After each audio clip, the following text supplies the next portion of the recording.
In this video, we're going to go over the history of Myrtle Beach and how it came to be one of the most popular vacation destinations in America. Imagine a quiet, sandy coastline covered in wax myrtle trees where only Native American tribes lived. This was Myrtle Beach in the early 1700s, known back then as Long Bay. Over the next 300 years, this remote area would change into a busy beach city that now welcomes over 20 million visitors every year. From its simple start as a logging town to becoming famous for golf and family vacations, Myrtle Beach's story is filled with interesting changes and growth. Long before any hotels or tourists, the Wakama and Winya tribes called this area home. They named it Chicora, which means the land. These native people fished in the waters and hunted in the thick forests for thousands of years. In 1731, things started to change when a man named Robert Francis Withers got a huge piece of land, 66,000 acres, from the King of England. This land would later become most of modern-day Myrtle Beach. For many years, not much happened in the area. But in the late 1800s, a company called Burroughs and Collins saw something special in the pine forests along the coast. In 1881, they bought a lot of beach land from the Withers family. By 1900, the company had built a railroad called the Conway and Seashore Railroad. This connected the beach to a town inland called Conway, making it easier for people to visit the coast. A big moment came in 1901 when the first hotel in Myrtle Beach, called the Seaside Inn, was built. It cost $3,800, which was a lot of money back then. At this time, you could buy a piece of land right on the beach for just $25. If you built a house worth $500 or more, you'd get an extra piece of land for free. It's hard to believe now, but this was the beginning of what would become a huge tourism industry, worth billions of dollars. In the 1920s, Myrtle Beach really started to grow. A company called Myrtle Beach Farms Company, which came from Burroughs and Collins, began building things along the beach.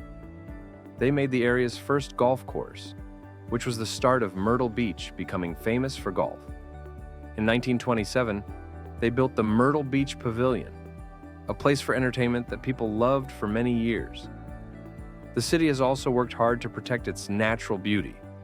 Myrtle Beach State Park, opened in 1936, was the first state park in South Carolina. Today, it's still a place where people can enjoy nature and learn about the local ecosystem. World War II brought big changes to Myrtle Beach. In 1940, the U.S. Army Air Corps set up a base here to train pilots and bomber crews. Many military people came to the area and fell in love with Myrtle Beach. This helped tourism grow even more after the war. Myrtle Beach has also been a place where many different people have come together.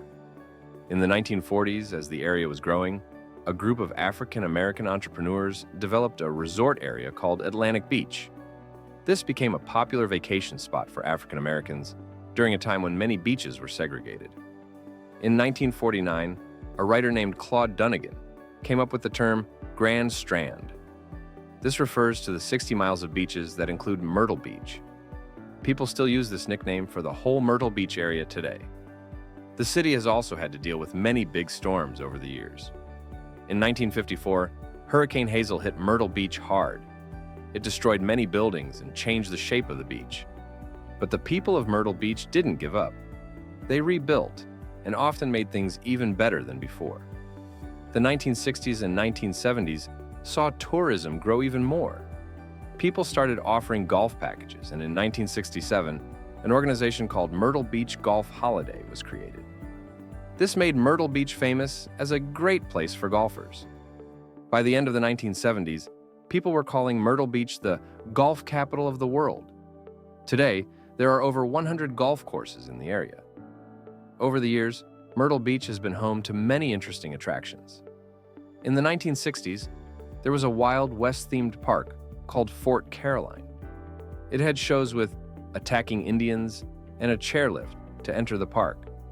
While it's gone now, it shows how Myrtle Beach has always tried to offer unique experiences for visitors. In the 1980s and 1990s, Myrtle Beach kept growing. Tall hotels started to appear, creating the skyline we see today. In 1986, a show called the Carolina Opry opened. This started a trend, and soon Myrtle Beach became known for its live shows. But it wasn't always easy for Myrtle Beach. In 1989, a big storm called Hurricane Hugo caused a lot of damage. In 1993, the Myrtle Beach Air Force Base closed, which was hard for the local economy. But the city bounced back. They turned the old Air Force Base into a new area called the Market Common, which is now a popular place to shop and eat. In 2006, the Myrtle Beach Pavilion Amusement Park closed after 58 years. Many people were very sad to see it go. In 2008, when the economy was bad all over the country, it hit Myrtle Beach hard too.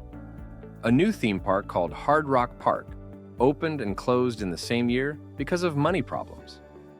In 2010, they built the Myrtle Beach Boardwalk and Promenade, a 1.2-mile walkway along the beach. This made the downtown area more popular. The next year, they added the Myrtle Beach SkyWheel, a big Ferris wheel that quickly became a famous part of the beach. Even with these challenges, Myrtle Beach kept changing and growing. In 2013, the city celebrated its 75th birthday. That same year, they opened a new part of the airport that cost $118 million. This made it easier for people from all over the country to visit Myrtle Beach. In recent years, Myrtle Beach has been trying to offer more different kinds of things for visitors to do. In 2014, they opened the North Myrtle Beach Park and Sports Complex, and in 2015, they built the Myrtle Beach Sports Center. These places have made Myrtle Beach popular for sports events and tournaments. The city has also started new events and attractions. In 2015, they held the first Carolina Country Music Fest. This quickly became one of the biggest outdoor music festivals on the East Coast. Every year, new restaurants and fun places open, from fancy places to eat to entertainment centers for families. Today, Myrtle Beach is an amazing example of how a place can change over time. From a quiet, forested coast to a busy tourist city, the change has been incredible. Now, there are over 425 hotels, 1,800 restaurants, and more than 20 million people visit every year. As Myrtle Beach looks to the future, it's clear that the spirit of innovation that built this city is still alive. From its humble beginnings as a logging town to its current status as a major tourist destination, Myrtle Beach has always been a place of big dreams and constant change. That's it for this week's Leisure Lore, and please do us a favor and subscribe to this channel if you enjoyed it. It means the world to us.